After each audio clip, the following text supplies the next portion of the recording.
네, 여러분 안녕하세요. 긴 시간 동안 우리 지연아 작가님의 탈북 스토리라면 탈북 스토리고 북한의 심각한 인권 문제에 대해서 정말 계속해서 얘기를 나눠왔는데요. 우리 지연아 작가님이 정말 4번의 북송을 당했는데 아직도 한국에 못 왔어요. 여러분 어떻게 한국에 오게 되었는지, 마지막 북송에서 한국으로 오게 된 과정 궁금합니다. 저희 고모를 또 만나가지고 네. 그 고모가 한국 사장님하고 이렇게 좀 아는 사이라 네. 한국 여권을 위조를 해서 오. 그래서 배 타고 대련으로 가려고 했는데 네. 여권 사진이 들린 거예요.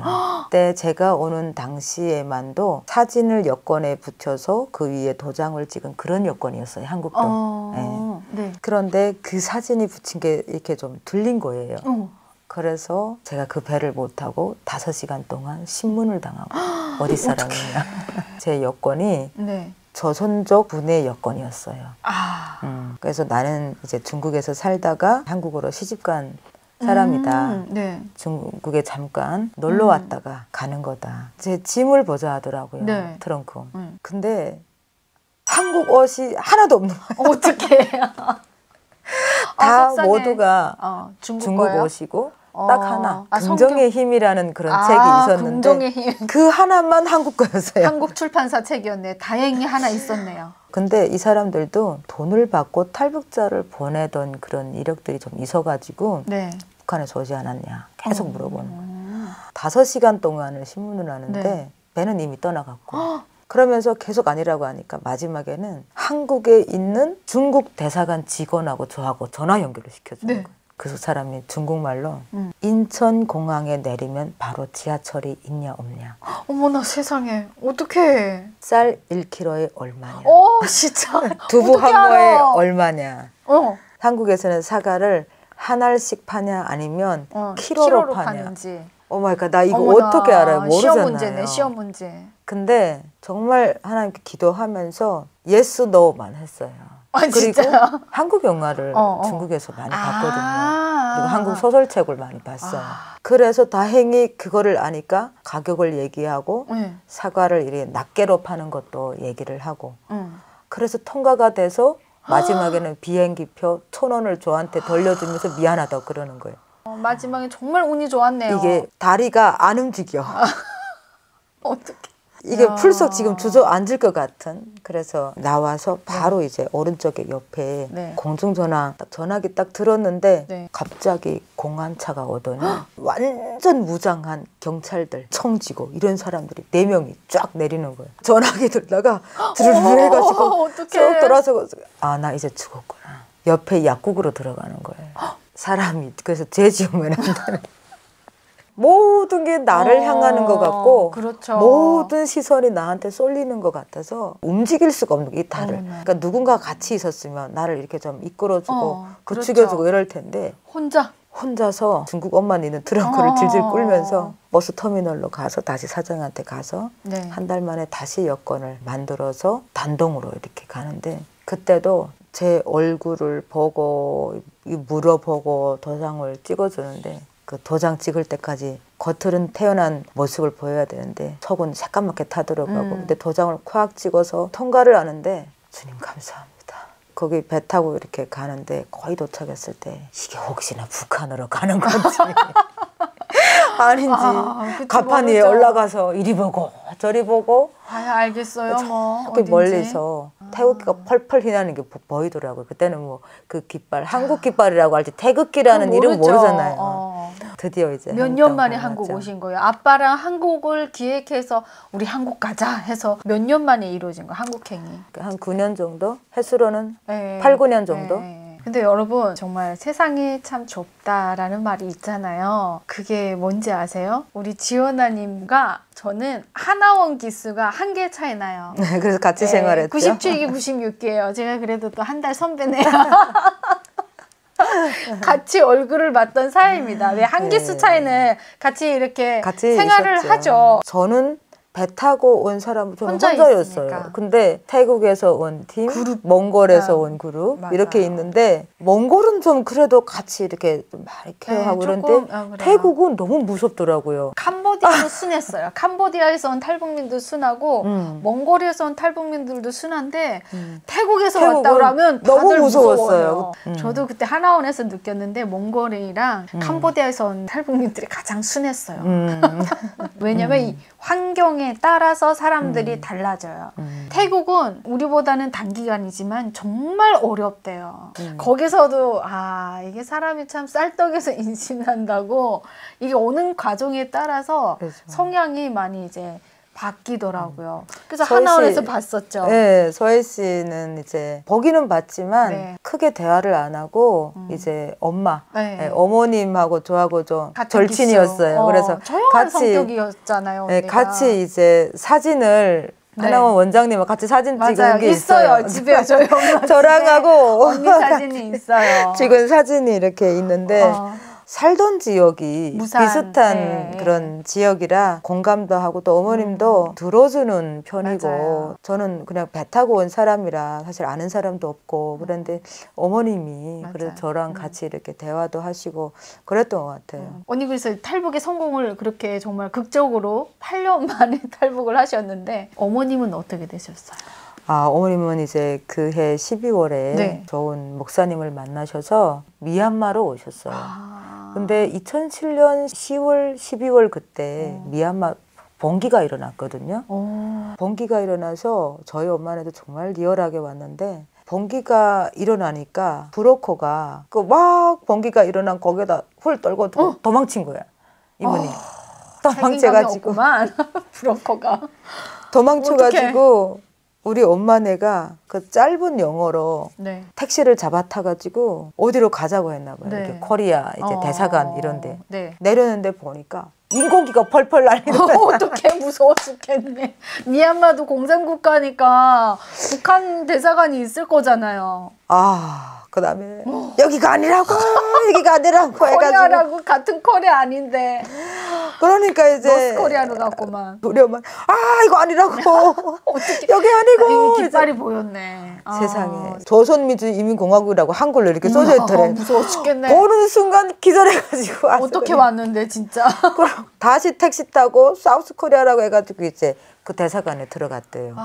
다행히 미얀마를 통해서 네. 이렇게 한국으로 오게 됐고 2010년도에 남동생이 중국으로 이렇게 넘어와서 연락이 왔더라고요. 친구가 내 동생을 데려왔기 때문에 어떻게 해요. 그래서 그 친구도 함께 한국으로 데리고 온 거예요. 브로커 비용 대고 그러니까 많은 사람들이 또 후원해 주셔서 그 친구 비용을 만들어서 저희도 또 얼마 몇십만 원 이렇게 지원해서 함께 이렇게 왔거든요. 남동생도 오고 그 다음에 2011년도에 국정원에서 연락이 온 거예요. 여동생이 온 것 같은데 전화통화 한번 해보겠냐고 이러는 거예요. 무슨 소리냐고. 난 내 동생 죽은 줄 알았어요. 진짜 내 동생 맞냐고. 그러니까 아니 같은 이름일 수 있는데 한번 전화통화 해보라고. 아버지 이름, 엄마 이름, 생년월일 물어보니까 다 맞는 거야. 세상에 나. 언니야. 난 또 내 동생 이러면서 우는 것만 1시간 울었어요. 걔하고 나하고 14년 만에 만난 거죠. 그렇겠네. 참고인 조사라는 게 있거든요. 네, 국정원에. 그렇죠. 그래서 이제 갔어요. 저희 동생을 담당하신 국정원 분이 야 자기 이거 하다 이렇게 14년 만에 만나는 거 처음 봤다고. 눈물을 흘리다 그치. 그렇게 눈물을 흘리시고 그러셨어요. 야 정말 기적적으로 저희 가정이 한국에 다 모였습니다. 아빠는 지금도 이제 못 연락이 만나고 안 있고요. 되시고. 예. 저는 이렇게 조용했던 우리 지연아 작가님이 어느 날 TV에서 잠깐 이제 장면을 봤는데 그 우리 한국에 몇 년 전에 미국 펜스 부통령이 왔었잖아요. 언니가 있더라고요. 어머 세상에 미국 부통령을 만나다니. 어떻게 미국 부통령을 만나게 된 거죠? 모르겠어요. 이제 미국 대사관에서 연락이 와서 네. 연락할 때도 그냥 대사관 쪽에 오라고 네. 그래서 이제 올라갔는데 참 이게 이제 스토리가 있습니다. 그때 당시가 네. 평창 올림픽. 그래서 맞아요. 거기 참여하느라고 펜스 부통령이 오셨던 거예요. 그렇죠. 근데 그때 누구 왔죠? 김여정도 왔죠. 김여정. 네. 맞아요. 펜스 부통령이 한 발 빨리 도착했어요, 한국으로. 조금 있다가 김여정이 온다고 이제 하는데, 사실 그때 기자들이 대부분 한국 기자들은 김여정한테로 다 몰려간 거예요. 펜스 부통령이 오셔서 네. 천안함 돌아보고 탈북자분들을 만나고 이러는 기사들을 많이 한국에서 이제 내보냈는데, 이거는 외신 기자를 거의 카피를 했을 거예요. 한국 기자는 거의 안 왔습니다. 안타깝네요. 그래서 그때 탈북민 4명이 만났고요. 지금 지성호 의원도 네. 함께 이제 그때 4명에 포함돼서 이렇게 만났는데, 그때 펜스 부통령 혼자만 오신 것이 아니라 펜스 부통령 부인, 북한에 관광 갔다가 죽은 오토 원비어 아버지, 맞아요. 그 부친도 함께 이렇게 오셨어요. 네. 그래서 펜스 부통령의 주된 목적은 뭐냐면, 천안함 그 장소에서 북한이 천안함 사건도 일으키고 정말 관광하러 갔던 정말 순수한 대학생을 그렇게 이제 죽음에까지 이르게 했고, 우리 탈북자들이 인권 유린 당하고 자유를 찾아서 남한에 오게 됐고, 또 지금도 북한 내부에서 현재 인권 박해가 진행형이고, 이런 것들을 복합적으로 하면서 탈북민들의 목소리를 들은 거죠. 사실 기본 주된 목적은 그렇게 인권 박해하는 김씨 일가의 가족을 남한에서 초대해도 되냐는 거예요. 이거는 인식의 문제예요. 미국은 절대로 그런 일이 없습니다. 인권 박해하는 사람을 미국 땅을 밟게 하지 않습니다. 그래서 저도 좀 분개했고요. 펜스 부통령도 그때 김정은을 지칭할 때 폭정이라고 지칭을 했었어요. 우리는 폭정과 맞서겠다. 네. 오토 원비어 부친이 나는 또 다른 아들이 있다. 모든 북한 주민들의 인권을 위해서 이제부터 싸우겠다. 당신들도 힘을 내라. 우리나라 대통령도 탈북민들의 목소리, 북한 인권의 목소리에 대해서 귀를 기울이지 않았는데, 타국의 부대통령이 올림픽에 와서 탈북자들의 목소리에 귀를 기울이는 것은 너무나 감사했고 또 미안했고 부끄러웠어요. 그러니까 그게 한 번이 아니고요.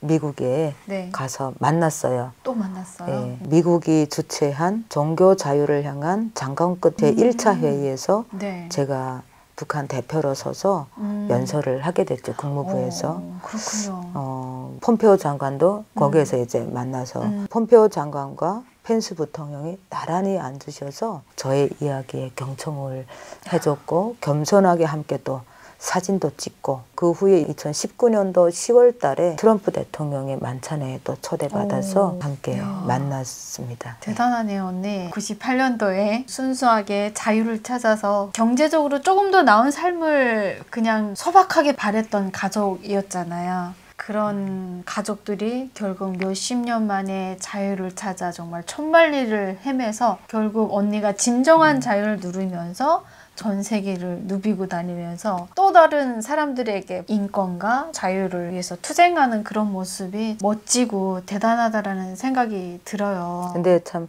그때 당시는 제가 서면서 많은 사람들이 또 연락이 오고 그랬었어요. 대단하다, 자랑스럽다 이런 표현을 이제 문자로 이렇게 TV를 보면서 연락이 왔었는데, 사실 그 순간에 저는 그런 생각을 했어요. 부끄럽더라고요. 왜요? 핍박을 당하시는 분들이 이 자리에 서야 되는데 제가 서서 많은 그 미안함이 있었어요. 제 마음 안에는. 지금도 피를 흘리고 있는 그분들이 받아야 할 영광인데 내가 취하는 것 같아서 참 너무나 좀 미안하고 그랬던 것 같아요. 언니도 그만큼 정말 인권의 심각성을 몸으로 많이 정말 겪어온 사람이고 10대에 정말 한창 꽃이 피고 까르르 웃음이 터져야 되고 철없이 실수도 해야 되는 이런 나이에 인간이 살면서 겪어보지도 못할 그런 상황들을 언니는 다 꽃다운 20대에 겪었잖아요, 북한에서. 당당하게 언니가 나서서 얘기할 수 있는 상황이고 자리인 것 같아요.